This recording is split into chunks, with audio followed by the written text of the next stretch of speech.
Yeah, well, hi, I'm Matt. So when John asked me to do this, John had told me about this group, and what a great idea. I love guys getting together, encouraging each other to grow in Jesus. And then when John asked me to come and share my testimony, I straight away said yes, but inside was thinking, I don't know really, because I don't have a real masculine job. You know, I work with kids. I work with puppets and kids. And I know that's not, I do work with my hands, but it's doing this, not very physical stuff. But I thought, happy to come and share. So I thought I'd just give you a bit of a background as to how I got into what I'm doing. Both of my parents are Christians, which I'm really grateful for. My dad's actually a minister of a church, and so we travelled lots of different places in New South Wales growing up. But the place that I guess I call home, kind of, is where I finished high school. My last 4.5 years were in Murwillumbah, which is just south of the border. And as I was finishing high school, I was thinking, what do I want to do when I grow up? And I kind of had two choices that I thought. One was to become a lawyer, because I liked Law and Order on TV, and I thought that's what law was about. But I wasn't smart enough. My second choice was, which probably my first choice, was to be a rock god. I liked playing guitar. I was in a band at school.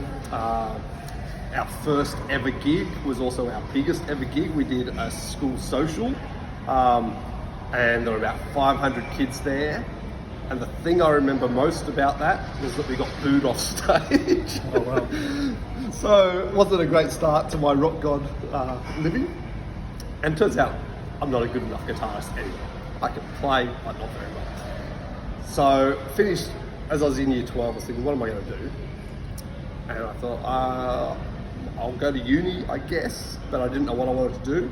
My first choice was law, but I knew I wasn't going to get that. So it was really what was my second choice, where I'm going to go. And I put secondary education down in Sydney. So moving from Murwillumbah down to Sydney for secondary education, and I don't really know why I did that, but that's what I put. So I moved down to Sydney, did 1 year of uni and quit because I wasn't enjoying it. But again, was now back to, well, what am I going to do? Looked for a few different jobs, got a job as a delivery driver, which lasted 2 weeks because I didn't know Sydney, and that's not good, and this is pre-Google Maps, so not a good thing to be a delivery driver and not know where you're going. So finished that, and then I don't know what I want to do. And my mum said, why don't I try childcare? So working with little kids. And I said, because that's what women do. And it turns out I was right. I did a 4-month TAFE course, which didn't qualify me for anything, but it was good avenue in. During my TAFE course, I did some work experience at 2 different places, and I was the only guy in any of those places. After I finished, I worked in childcare for 5 years. I worked at 2 different centres. I was the only guy, in fact I was the first guy either of them had ever employed.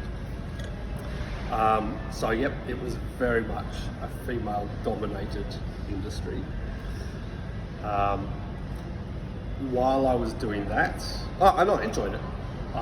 I saw my job as teaching kids how to throw a ball and catch a ball and kick a ball, and I tried to spend as much time outside as I could.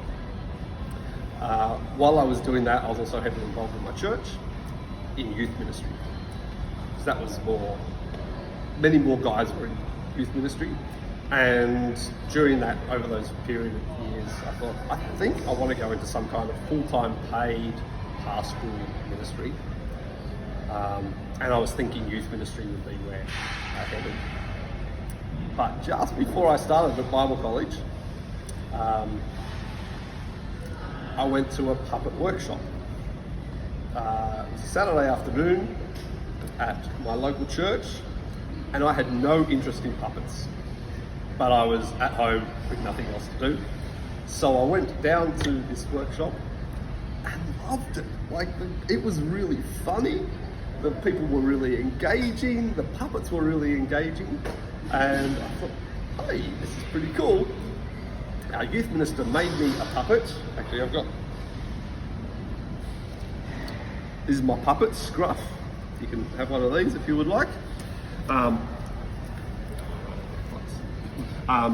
So Scruff, and he's still my puppet today. This is the 5th iteration of him because he keeps falling apart. But Paul, our youth minister, made me a puppet. I started to go and do some puppet shows with him.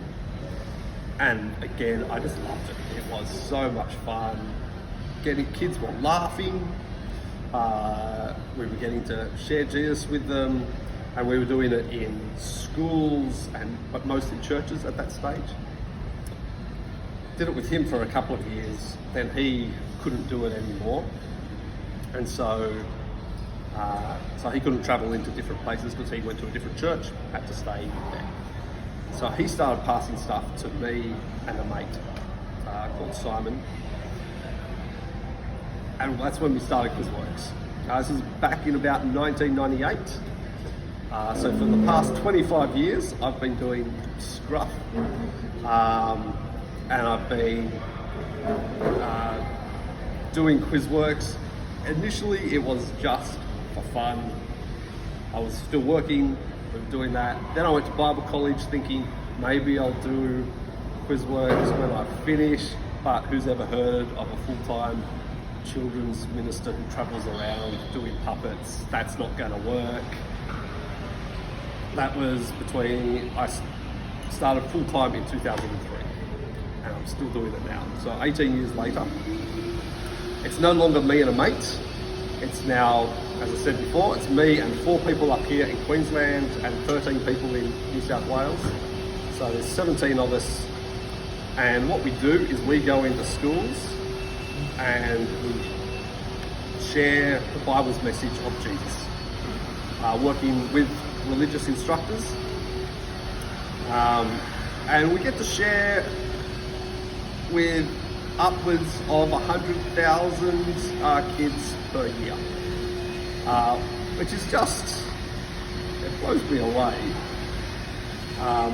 that God could use someone like me, because I'm not really all that skilled or clever or anything, and that he could use our very fallible methods to be able to reach so many people, and to help us grow a team that can just do this throughout New South Wales, throughout Queensland, and then due to COVID last year, throughout the world. Our online stuff went to 55 different countries. So that was quite a change from just Australia. And yeah, when I think about it, I think, well, it's really not a very masculine job. I do play with puppets, I do stuff with kids, but then I think one of my favourite passages of the Bible is in Mark. Just gotta find it. In Mark chapter 10, verse 13, I think it is. Not Mark 13. Mark chapter 10, verse 13. People were bringing little children to Jesus for him to place his hands on them, but the disciples rebuked them. And I think it's because Jesus was somebody important, and you don't bring little kids to somebody who's important. But I also think, Jesus was a guy, and bringing kids to somebody, you bring them to the women, you don't bring them to the guy.